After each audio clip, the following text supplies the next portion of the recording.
Hello everybody, RV living with the geezer. I'm just heading down to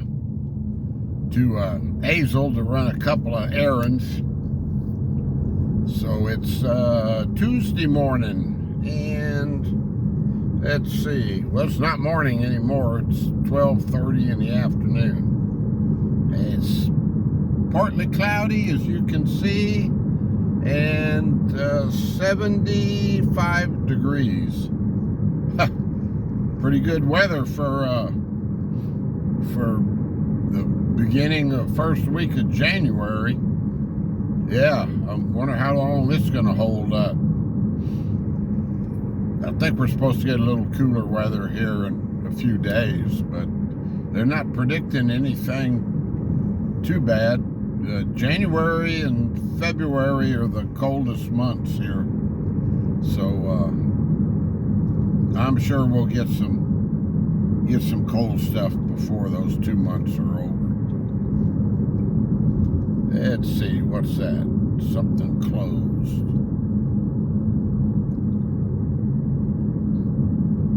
I guess they were talking about some road being closed or something. Just seeing if I can get back to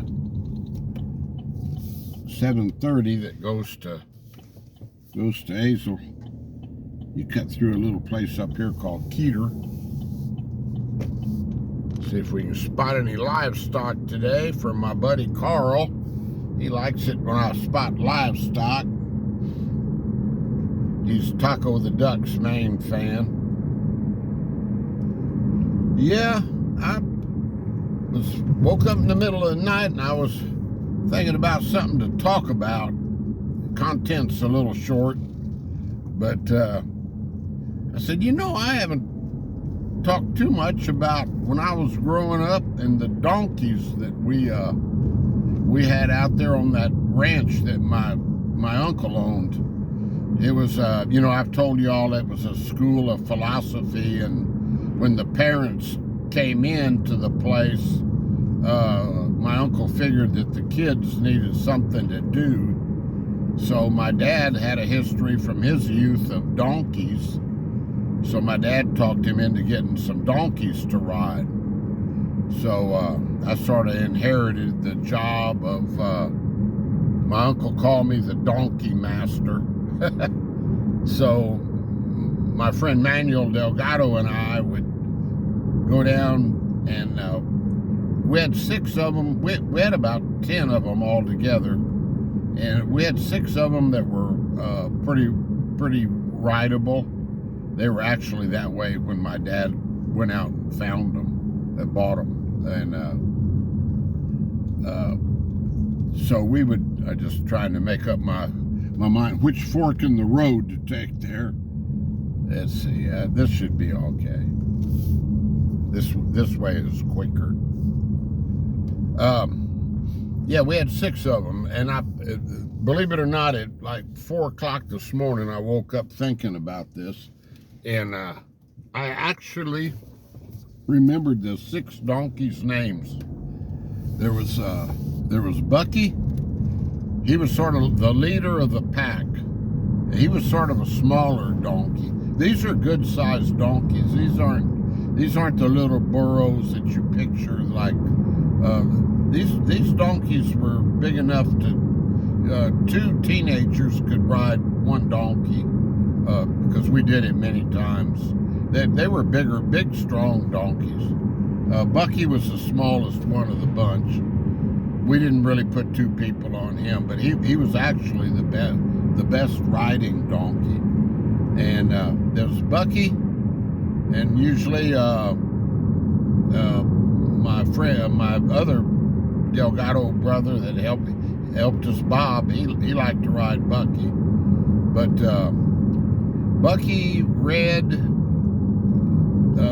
Thunderbird, I rode Thunderbird, Blackjack, Blue, who when my uncle decided to finally get rid of them after about 8 years, I guess, I bought Blue and Red from him, and put a stable up at our house. I wanted to keep them, which that didn't last too much longer. But anyway, don't want to make this too long. And the last one was JC, and he was mean. The JC would kick. He was known to kick people. You had to warn the kids about not to walk behind JC, because he would kick you. So we'll be driving into the sun a little bit here, guys. I hope it's not too bad. Let me turn this over a little bit to the side. Yeah, the kids would come in there, and we built a ring. It was a large riding ring. We built it out of cedar posts that we went out. And that ranch was 320 acres, and it had a large part of it in the back that wasn't developed. About 2/3 of it wasn't. It was just pasture and cedar trees. So we had plenty of cedar posts to cut back there. We built this large riding ring, and Manuel and I'd go down there in the mornings and saddle the donkeys up, take them down to the riding ring, and any of the littler kids that wanted to ride them could ride them till about 10 a.m., from about 8 a.m. to 10 a.m. And some of them we'd even have to lead around the riding ring, you know, if they were real small. And then at 10 a.m., if we had enough older kids that wanted to, we would take them on a ride out to the Roost of the Goose.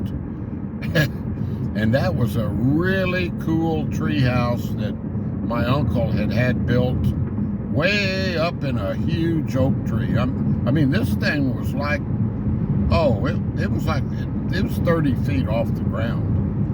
It had a nice ladder with rails on it going up to it, and had a roof on it.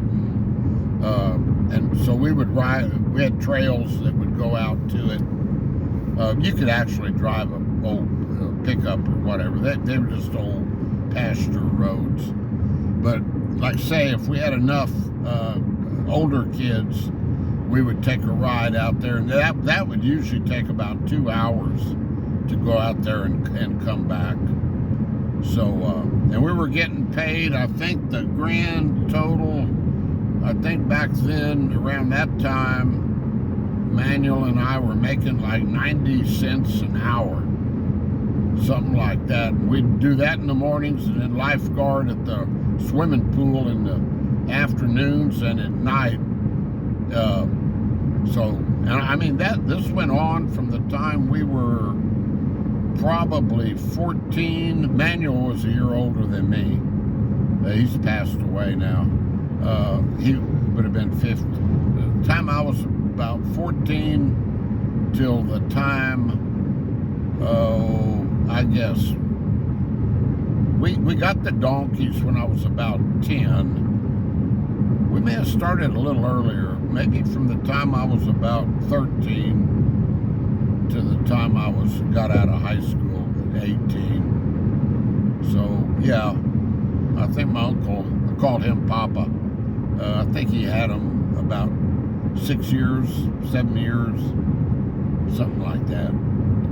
But it was fun. And then of course, we'd have to, we had a wheelbarrow and a rakes and scoop shovels, and they had a real nice, the old barn that was on that place when he bought it had a fenced-in area, pretty good size fenced-in area, and that's where they kept them. And of course, we'd have to go down there. The first thing we'd do when we go down there at 8 in the morning was we'd clean up the donkey poop, and there was a big pile there. They used it for fertilizer and stuff. So yeah, that was good old days. I'd put my childhood up against any kids living out there on that ranch. Yeah, and sometimes it was even the rides with the older kids. there would be where you'd have to ride double. So of course Manuel and I would put good-looking girls in the saddle, and we'd ride behind them on the donkey, and take them out to the roost of the goose. You know, we weren't no dummies, that's for sure. But, yeah, we you know, back then, even at 90 cents an hour, we were working like, this was 7 days a week, and we were getting, with the swimming pool, being lifeguards at the swimming pool is open afternoon and night. It didn't close till 9 at night, so we were getting like 9 or 10 hours a day. So back then we were making like $9 or $10 a day, and 7 days a week was like $70 a week back then. That was big bucks, you know. So that went a long ways. I remember Candy Bar, they had a grill out there where they would cook for the people. Minnie Delgado, Manuel's mama, she ran the grill out there, but they had a Coke machine in there, and we'd go in there and get a Coke or, you know, RC. Remember the old RCs, Pepsis, for 10 cents, you know, and bring the bottle. They'd save the bottles. You bring the bottle back, and there was deposit on the bottles back then. Yeah, and we'd pretty much eat free in the kitchen. We'd eat back in the back. So yeah, it was a good deal, I tell you. But that just popped into my mind at 4 o'clock this morning, so I just thought I'd share it with y'all. So I'm sure this video's gone long enough. And Hazel is right down the road here. I hope driving into the sun hadn't made the video too bad. But anyway, guys, guess I'll be talking to you later. Wish everybody a good one. Appreciate y'all watching. And stay blessed, stay positive, and keep your health. If you ever get a chance to ride a donkey, it's a lot of fun. Adios. Bye-bye.